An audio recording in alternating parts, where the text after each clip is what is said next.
Taip, tai antros dalies pirmame struktūrinėme klausime egzaminas iš esmės mums dovanoja taškus, juos reikia tik mokėti pasimti ir įsistatyti teisingai skaičius. Parodysiu, kaip tai padaryti, kad tikrai nepamestume taškų lygioje vietoje ir tada parodysiu, kaip šitą uždavinį galima apskaičiuoti per formulės. Tai jeigu tau pasitaikotų uždavinys, kur reikėtų skaičiuoti kažką iš šitos temos, tai jau žinotum kaip. Šitas būdas, aišku, gerokai sunkesnis, bet manau irgi verta mokėti paskaičiuoti. Nes vis dėlto už mokyklos ribų, dirbant inžinerijoje, fizikos srityje ar bet kur kitur, reikės mokėti paskaičiuoti ir nebus varianto tiesiog įsistatyti skaičius, kad tau parodytų atsakymą. Važiuojam. Tai lengvasis būdas, kurį bent jau egzaminui tai rekomenduoju ir daryti, nes jeigu mums duoda taškus, tai kodėl jų nepasiemus. Kamulio masė 0,45 kg, tai ir rašom.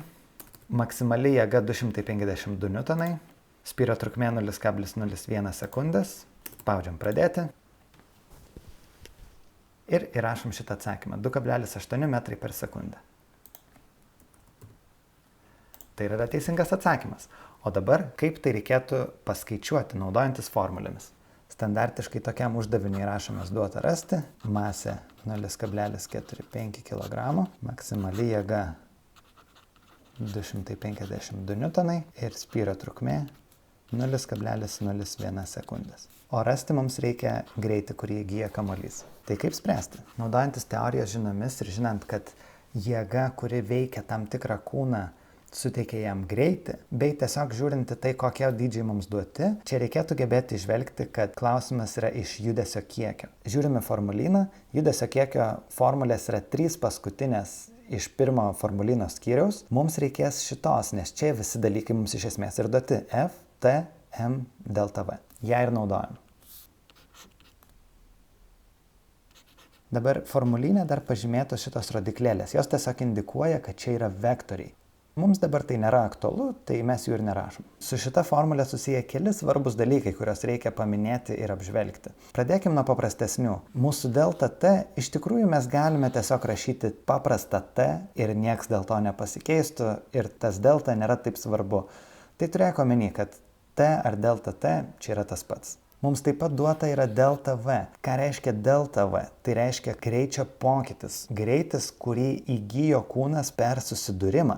Tai vėlgi reikėtų turėti omeny, kad delta V yra lygu tiesiog greičio pokytis. V galutinis minus V pradinis. Kadangi mūsų V pradinis yra lygus 0, tai delta V yra lygu tiesiog V. Tai kai mes surasim delta V iš šitos formulės, mes turėsim jau galutinį atsakymą, galutinį greitį. Bet turbūt sunkiausias šito uždavinio momentas yra jėga. Kaip matai, čia specialiai parašiau Fmax, nes tai yra maksimali jėga, su kuria spiria kamuolį. Tačiau formulėje čia yra naudojama vidutinė jėga, su kuria kamuolys yra spiriamas. Ir tai toli gražu nėra tas pats. Dabar aiškinsimės, kaip iš maksimalios jėgos rasti tą vidutinę jėgą.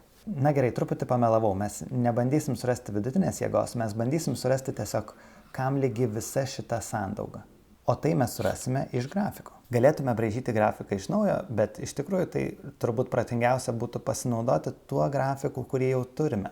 Čia yra jėgos priklausomybė nuo laiko ir matome, kad jėga tolygiai didėja laikui bėgant ir tada mažėja taip pat laikui bėgant. Ir šito grafiko plotas ir yra judesio kiekis, kurį įgauna kamuolys spyrio metu. Tai judesio kiekio pokytis, kurį įgauna kamuolys, yra M delta V.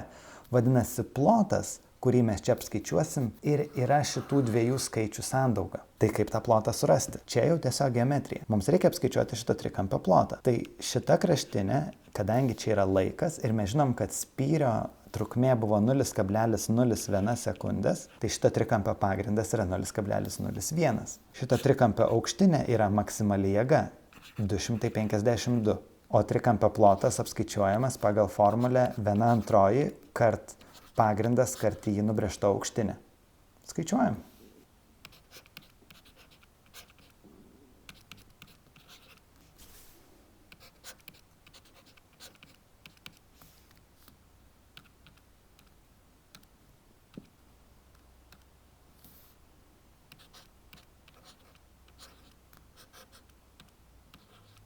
Taip, tai gauname, kad vidutinė jėga kart spyrio trukmė yra 1,26 Newtonsekundės. Vadinasi, įgautas greitis bus šita sandauga padalinus iš masės.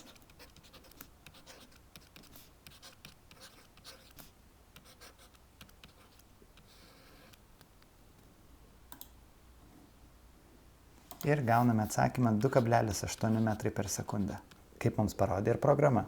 Tai dar tik tai atkreipiu dėmesį, kad jeigu norėtume surasti vidutinę jėgą, tai kadangi čia yra laikas, vadinasi čia šita sandauga yra vidutinė jėga, maksimali jėga padalinta iš 2.